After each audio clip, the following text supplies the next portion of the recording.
2003. Yes. That was the first time I ever saw Jon Stewart on something called a television. We didn't have Comedy Central there, and YouTube was not even invented. But every Arab home had CNN. You see, after the first Iraq war, CNN functioned as an early warning system to know where America will strike us next. And it was CNN when I first saw Jon Stewart. It was the once-a-week global edition of The Daily Show. And honestly, I didn't really understand his jokes. For someone like me living in the Middle East, I didn't understand who are Democrats, what is a Republican, and why is he so pissed at Fox News? But because of Jon, I became aware of political satire and American messed up politics. I had a dream to have a similar show in Egypt. But at that time, it was almost impossible. We had a president for 30 years, and in the Middle East, that is a very short first term. But Cairo, Egypt, 2011, the Arab Spring happened, and we had an opportunity. I made a couple of YouTube videos channeling a very cheap knockoff version of The Daily Show, and it went viral. And before I knew it, I was on television with a very small show. On that day, I left medicine, and because of that decision, many more patients are alive today.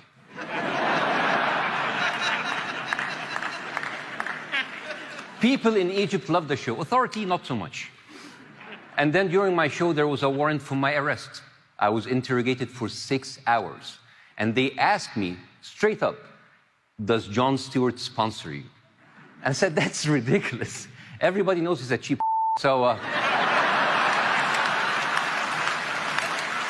he keeps Emmys in a box behind the door.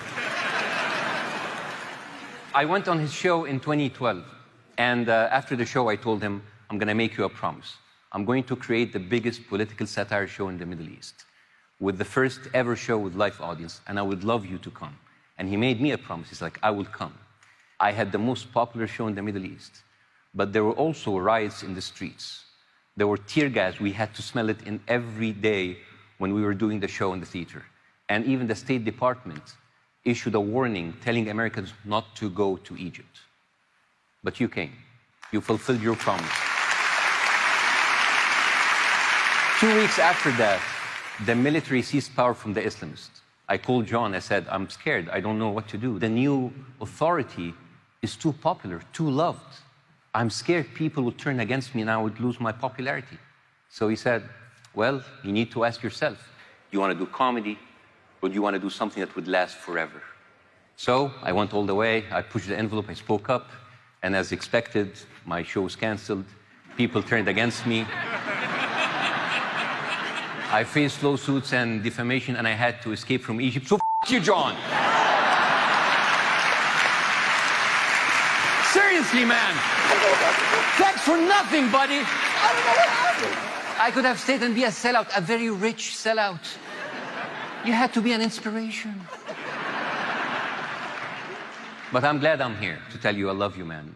You all talk about his impact in America, but you don't understand the impact that he has outside of America. Even in my region, people learned about American politics from you, which I find it really pathetic. But it's like you don't understand the impact that you have on so many people all around the world. You are the source of everything. You are the origin story of every one of us. I am forever grateful for CNN because they introduced me to you. Thank you, man.